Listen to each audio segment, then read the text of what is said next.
Em um mundo governado pela genética, um homem descobriu as regras que regem a vida. Gregor Johann Mendel. Esta é a história das leis que mudaram para sempre a ciência e nossa compreensão da hereditariedade.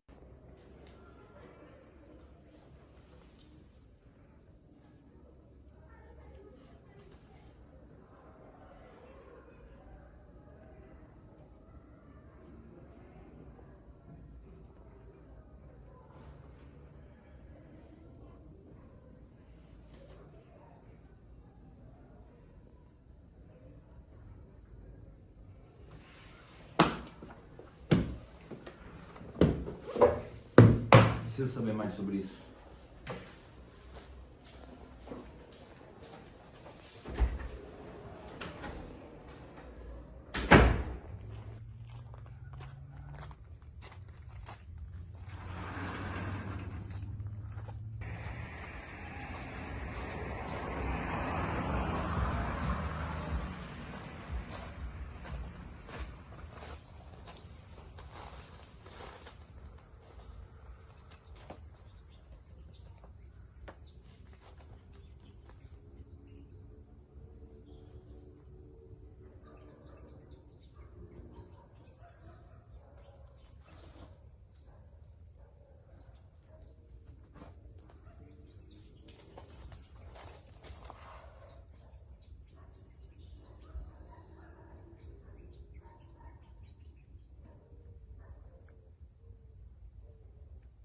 Boa.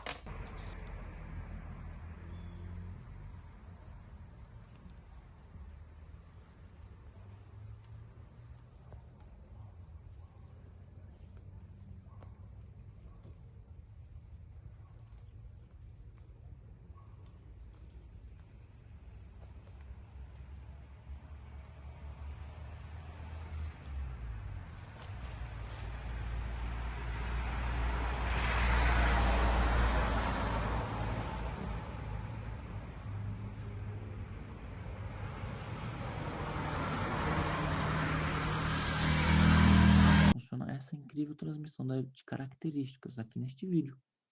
A primeira lei de Mendel, ou a lei da segregação, determina que cada característica de um indivíduo é condicionada por dois fatores que se separam durante a sua formação, ou a formação dos gametas. Traduzindo, é como as características do pai e da mãe são transmitidas na formação de um novo indivíduo. Essa descoberta é resultado da minha pesquisa. Eu era um monge agostiniano. Espera, um monge? Exatamente. Durante os meus experimentos no jardim do mosteiro, observei as ervilhas da espécie Pisum sativum. Esse tipo de ervilha, por ser fácil de cultivar e ter um ciclo de vida curto, e ser possível polinizar manualmente, ajudou nas descobertas que hoje em dia formam a base da genética. Publiquei meus estudos em 1866, mas acredite, fui ignorado. Somente em 1900, depois da minha morte, 3 cientistas britânicos trouxeram a minha descoberta à tona. Então vamos entender melhor como funciona esta primeira lei. Nos meus experimentos, analisei 7 características das ervilhas, e ao observar a cor das sementes, percebi que a linhagem de sementes amarelas sempre produziu 100% dos seus descendentes com sementes amarelas, e assim também ocorria com as sementes verdes. Essas linhagens não apresentavam variações, constituindo linhagens puras, que, em outras palavras, mantêm suas características ao longo das gerações. Daí, parti para os cruzamentos. Realizei o cruzamento entre linhagens puras de sementes amarelas e sementes verdes, o que deu origem à geração parental. O resultado desse cruzamento foi que 100% das sementes eram amarelas. A geração F1 conclui que a semente amarela apresentou dominância sobre a verde, e surgiram aí os conceitos de genes dominantes, os que conseguem se expressar sempre, e os recessivos, os que não conseguem se expressar sempre.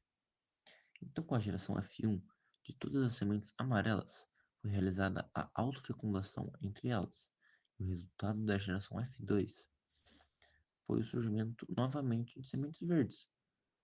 Organizando os experimentos, temos a geração parental. onde foram fecundadas ervilhas amarelas com verdes, puras, vezão, e vezinho. O resultado foram ervilhas amarelas, ou a geração F1. A autofecundação da geração F1, sendo vezão e vezão, o resultado foi vezão, vezão e vezinho. Ou seja, a cada 4 plantas, 3 tinham características dominantes, as amarelas, e uma a recessiva, as verdes. Uma proporção 3:1. Cheguei na seguinte conclusão: todas as características de um indivíduo são determinadas por genes, que no início chamei de fatores, e eles se separam durante a formação dos gametas. Sendo assim, pai e mãe transmitem apenas um gene para seus descendentes. Daí eu descobri a base da genética. Vamos ver isso na prática? Imagine se cruzarmos ervilhas verdes, vezinho, com ervilhas amarelas, vezinho. Como serão os descendentes? Ao cruzar vezinho com vezinho, os genótipos serão vezinho, vezinho e vezinho. Ou seja, 50% verdes, vezinho, e 50% amarelas, vezinho. Entendeu? Mas não parei por aí. Enquanto na primeira lei de Mendel estudei a transmissão de apenas uma característica, na segunda lei observei a transmissão de 2 ou mais características. Só que desta vez realizei cruzamentos levando em consideração 2 ou mais características simultaneamente, como por exemplo a cor e a textura. Daí surgiu a segunda lei de Mendel, e o que eu descobri ampliou ainda mais os conhecimentos sobre a genética. Cruzei sementes verdes e rugosas com sementes amarelas e lisas e analisei o que aconteceria nas gerações seguintes. O meu objetivo era descobrir se essas características estavam relacionadas entre si, se seria uma ervilha amarela necessariamente lisa, por exemplo. Ao fazer isso, descobri algo fascinante. Então, realizei o cruzamento entre sementes de características amarelas e lisas com as sementes verdes e rugosas, ou a chamada geração parental, com os alelos vezão, rzão e vezinho, rzinho. Sabendo que o alelo vezão condiciona as ervilhas amarelas e o vezinho condiciona ervilhas verdes, e que o alelo rzão condiciona ervilhas lisas e o rzinho condiciona ervilhas rugosas. O resultado foram sementes amarelas e lisas, heterozigotas. A geração F1 de alelo vezão, vezinho, rzinho. Depois disso, realizei a autofecundação entre as sementes da geração F1. E o resultado da autofecundação, a geração F2, foram as seguintes sementes: 9 sementes amarelas e lisas e 3 sementes amarelas rugosas, 3 sementes verdes e lisas e uma semente verde rugosa. Diferente da primeira lei, em que os cruzamentos produziam apenas 4 possibilidades de genótipo, na segunda lei, a probabilidade de 16 genótipos possíveis.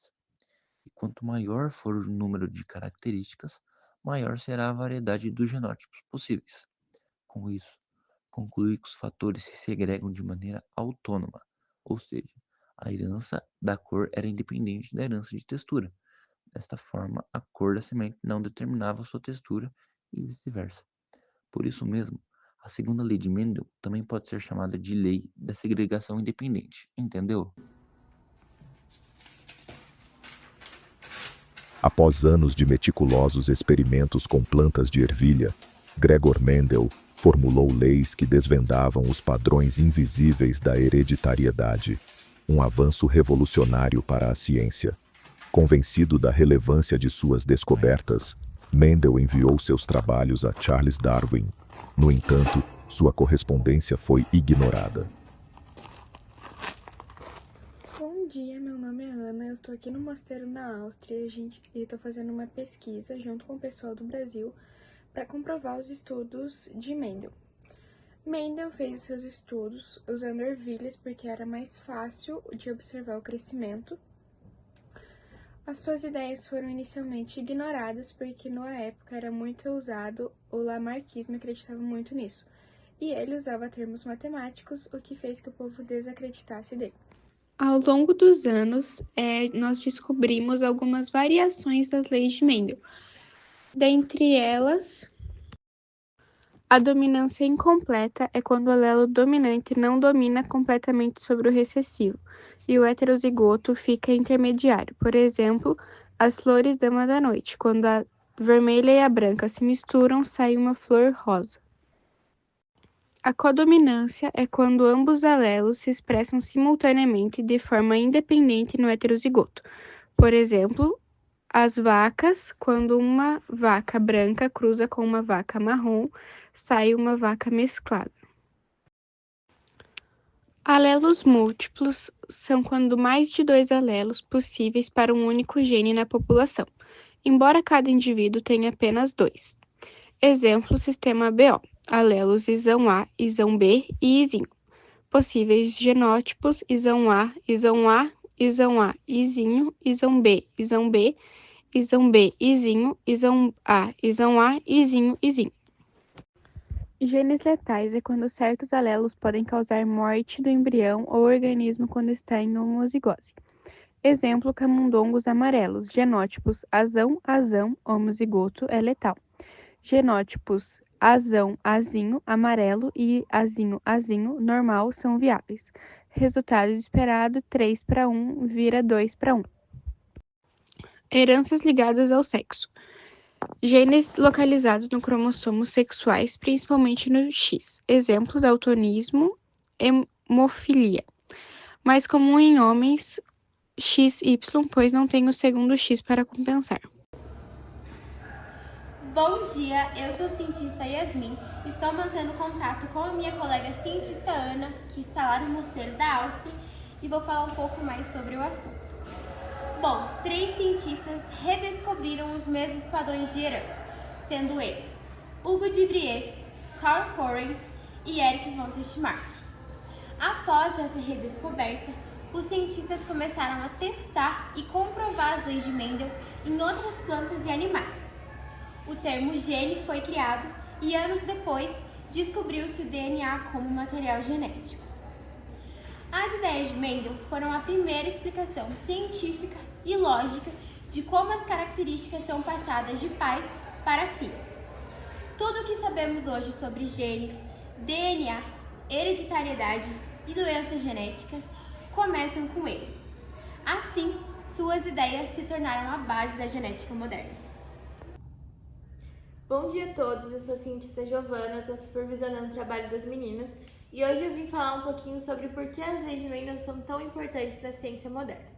Bom, graças às leis de Mendel, a gente sabe que algumas características aparecem mais que outras, a dominante e a recessiva. Também, graças à sua segunda lei, a gente sabe que os genes diferentes, eles não se misturam, eles são transmitidos de maneira independente. Também teve grande influência na medicina, na agricultura e na biomedicina. Na medicina, hoje em dia, os médicos conseguem prever doenças genéticas. Na agricultura, tem como cruzar plantas com características boas. E na biomedicina, basicamente tudo que envolve genética tem base nos estudos de Mendel. Graças a ele, hoje em dia, também os médicos conseguem ver se os filhos vão ter determinada característica ou doença genética. Muito antes de entendermos o DNA, existiam apenas sementes, silêncios e a curiosidade de um monge. Esta é a origem da genética. Esta é a jornada de Mendel.